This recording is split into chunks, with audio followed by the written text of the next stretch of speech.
Are study CTET हमारे YouTube channel पर एक बार फिर से आप सभी का स्वागत है। आज के इस वीडियो के माध्यम से आप डीएड, बीएड और सीटेट में पूछे जाने वाले एक ऐसे शिक्षण विधि के बारे में अध्ययन करेंगे जो आपके लिए आने वाले एग्जाम के लिए बहुत ज़्यादा महत्वपूर्ण है। वह है आपका डाल्टन विधि। डाल्टन विधि के बारे में आप इस वीडियो के माध्यम से कंप्लीट जानकारी को प्राप्त करने वाले हैं। आप जानेंगे इस वीडियो के माध्यम से कि डाल्टन विधि क्या होता है, डाल्टन विधि के जनक कौन हैं, और साथ ही साथ जानेंगे कि डाल्टन विधि की क्या खासियत है, क्या इसकी गुण है, क्या इसकी विशेषता है, और डाल्टन विधि के माध्यम से बच्चों को कैसे शिक्षा दी जाती है। इन सब बातों को आप इस वीडियो के माध्यम से कम्प्लीटली जानकारी को प्राप्त करने वाले हैं। तो चलिए सबसे पहले हम लोग जानते हैं डाल्टन विधि के बारे में। तो अगर आपसे ये पूछा जाए कि डाल्टन विधि क्या है, तो आप सिंपली जवाब दीजिएगा कि डाल्टन विधि एक शिक्षण विधि है जिसमें 8 से 12 वर्ष के बीच आने वाले बच्चों को शिक्षा दी जाती है। पहली बात आप याद रखेंगे कि डाल्टन विधि आपका क्या है। तो डाल्टन विधि आपका एक शिक्षण विधि है और इसमें कितने से कितने उम्र के बच्चों की शिक्षा दी जाती है, तो 8 से 12 वर्ष के बीच आने वाले बच्चों की शिक्षा दी जाती है। इसके लिए ये पद्धति का निर्माण किया गया है, इसको बनाया गया है। अब हम बात करेंगे कि डाल्टन विधि के जनक किसको माना जाता है। तो देखिए, डाल्टन विधि के जो जनक है वो मिस हेलेन पार्कहर्स्ट हैं, जो उनका जो जहाँ के वो निवासी थे वो अमेरिका के रहने वाले निवासी थे, और उनका जो जन्म है वो 1887 ईस्वी में हुआ था।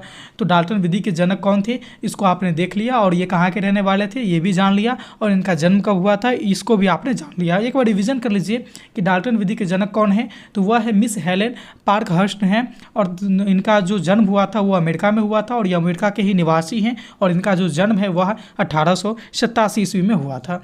नेक्स्ट बात है, अब हम बात करेंगे कि डाल्टन विधि के गुण, इसकी विशेषता, इसकी खासियत क्या है, यानी हम कहें तो डाल्टन विधि के माध्यम से बच्चों को किस प्रकार से शिक्षा दी जाती है, इसके बारे में अब हम लोग जानने का प्रयास करते हैं। देखिए, डाल्टन विधि जो है, जिनका जो जनक मिस हेलन थे, उन्होंने क्या कहा था कि डाल्टन विधि को एक ठेकेदारी प्रथा के रूप में कहा गया है। आपको अगर कहीं पे मिले कि डाल्टन विधि को ठेकेदारी प्रथा भी कहा जाता है, तो आप क्या है कि बिल्कुल भी कहेंगे कि हाँ, डाल्टन विधि को एक ठेकेदारी प्रथा भी कहा जा सकता है, और जिसका समय निश्चित होता है, यानी एक निश्चित समय के लिए बच्चों को ठेकेदारी के रूप में वहाँ पर शिक्षा दी जाती है। और इसमें क्या होता है कि यह जो विधि है, जैसा मैंने आपको स्टार्टिंग में भी बताया था कि 8 से 12 वर्ष के बच्चों के लिए उपयुक्त होती है। ये इस विधि के लिए खास बातें हैं, और इसका जो जनक थे वो मिस हेलेन पार्कहर्स्ट थे। इनको इसका जनक माना जाता है। इनका यही जो है ये सिद्धांत का प्रतिपादन किए थे। ठीक है, नेक्स्ट बात है, अगर आप इसके बारे में जानेंगे कि इसका जो है ना, यानी इस विधि का जो आधार होता है वह है कि बच्चों के उसके क्षमता, उसके योग्यता के अनुसार उसको कार्य का बंटवारा किया गया होता है। यानी बच्चे को जो क्षमता होती है उसके आधार पर ही उसको कार्य दिया जाना है, चाहे वो पढ़ाई से जुड़े कार्य हो या फिर उसको जो ठेकेदारी के रूप में बच्चों को पढ़ाया जाता है वो सारे कार्य उसके क्षमता के आधार पर ही दिया जाना चाहिए। दूसरा पॉइंट है यहाँ पर कि यह जो है कि व्यक्तिगत शिक्षण पद्धति को फॉलो करता है। कहने का मतलब है कि ये जो आपका डाल्टन पद्धति है, इसमें व्यक्तिगत शिक्षा पर महत्व दिया गया है, जिसमें प्रयोगशाला के द्वारा बच्चे स्वतंत्र रूप से चीज़ों को सीखते हैं। अगर आपसे क्वेश्चन पूछा जाए कि डाल्टन विधि में बच्चे किसके द्वारा सीखते हैं, तो वहाँ पर आप क्या आंसर देंगे कि डाल्टन विधि में बच्चे प्रयोगशाला के माध्यम से सीखते हैं, और उस पर किसी भी प्रकार का पाबंदी नहीं होता है, वो स्वतंत्र रूप से सीखते हैं। ये इसकी खास बात होती है। और जहाँ आप कहीं भी अगर उसको समझ में नहीं आती है तो वो फिर वहाँ पर शिक्षक का सहयोग भी लेते हैं, शिक्षक की सहारा भी लेते हैं। तो इस तरह से हमारा डाल्टन विधि में बस आपको इतने सारे पॉइंट को याद रखनी है, इसी से आपके क्वेश्चन बन जाएंगे जो भी आएंगे आपके एग्जाम में।